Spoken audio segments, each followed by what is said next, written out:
Viksit Bharat guarantee for Rozgar and Ajeevika mission ಯೋಜನೆಯು July 1ರಿಂದ ಜಾರಿಯಾಗಿದ್ದು, ಯೋಜನೆ ಅಡಿ ಕೂಲಿಕಾರರಿಗೆ ನೀಡಲಾಗುವ ಕೂಲಿ ದರ ಹಾಗೂ ಮಾನವ ದಿನಗಳ ಸಂಖ್ಯೆಯನ್ನು ಹೆಚ್ಚಿಸಲಾಗಿದೆ ಎಂದು ಬೈಲಹೊಂಗಲ ತಾಲೂಕು ಪಂಚಾಯಿತಿ ಕಾರ್ಯನಿರ್ವಾಹಕ ಅಧಿಕಾರಿ ಸಂಜೀವ್ ಜುನ್ನೂರ್ ತಿಳಿಸಿದರು. ಬೈಲಹೊಂಗಲ ನಗರದ ತಾಲೂಕು ಪಂಚಾಯಿತಿ ಸಭಾಂಗಣದಲ್ಲಿ ಹಮ್ಮಿಕೊಂಡಿದ್ದ ಕಾರ್ಯಾಗಾರದಲ್ಲಿ ಮಾತನಾಡಿದ ಅವರು, ಯೋಜನೆಯಡಿ ಜುಲೈ 1ರಿಂದ ಪ್ರತಿ ದಿನದ ಕೂಲಿ ದರವನ್ನು ರೂಪಾಯಿ 382ಕ್ಕೆ ನಿಗದಿಪಡಿಸಲಾಗಿದೆ.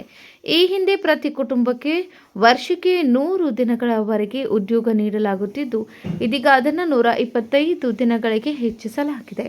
ತಾಲೂಕಿನ ಎಲ್ಲ ಕೂಲಿಕಾರರು ಈ ಯೋಜನೆಯ ಸದುಪಯೋಗ ಪಡೆದುಕೊಳ್ಳಬೇಕು ಎಂದು ಕರೆ ನೀಡಿದರು. ವಿಬಿಜಿ ರಾಮ್ಜಿ ಯೋಜನೆಯಡಿ ಒಟ್ಟು 318 ಕಾಮಗಾರಿಗಳನ್ನು ಕೈಗೊಳ್ಳಲು ಅನುಮೋದನೆ ದೊರೆತಿದೆ. ಒಗ್ಗೂಡಿಸುವಿಕೆಯ ಮೂಲಕ ಗ್ರಾಮಗಳಿಗೆ ಅಗತ್ಯವಿರುವ ಅಂಗನವಾಡಿ ಕಟ್ಟಡ, ಶಾಲಾ ಕೊಠಡಿಗಳು, ಬಸ್ ನಿಲ್ದಾಣ, ಬೀದಿ ದೀಪಗಳು, ರಸ್ತೆ ಸೇರಿದಂತೆ ವಿವಿಧ ಮೂಲಸೌಕರ್ಯ ಅಭಿವೃದ್ಧಿ ಕಾಮಗಾರಿಗಳನ್ನು ಕೈಗೆತ್ತಿಕೊಳ್ಳಬಹುದಾಗಿದೆ.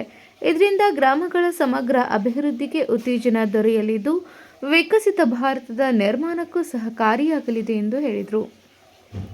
ಕಾರ್ಯಾಗಾರದಲ್ಲಿ ತಾಲೂಕಿನ ಎಲ್ಲ ಗ್ರಾಮ ಪಂಚಾಯಿತಿ ಅಭಿವೃದ್ಧಿ ಅಧಿಕಾರಿಗಳು, ವಿವಿಧ ವಿಷಯ ನಿರ್ವಾಹಕರು, ತಾಲೂಕು ಪಂಚಾಯಿತಿ ಸಿಬ್ಬಂದಿ ಹಾಗೂ ವಿಬಿಜಿ ರಾಮ್ಜಿ ಯೋಜನೆಯ ಸಿಬ್ಬಂದಿ ಉಪಸ್ಥಿತರಿದ್ದರು.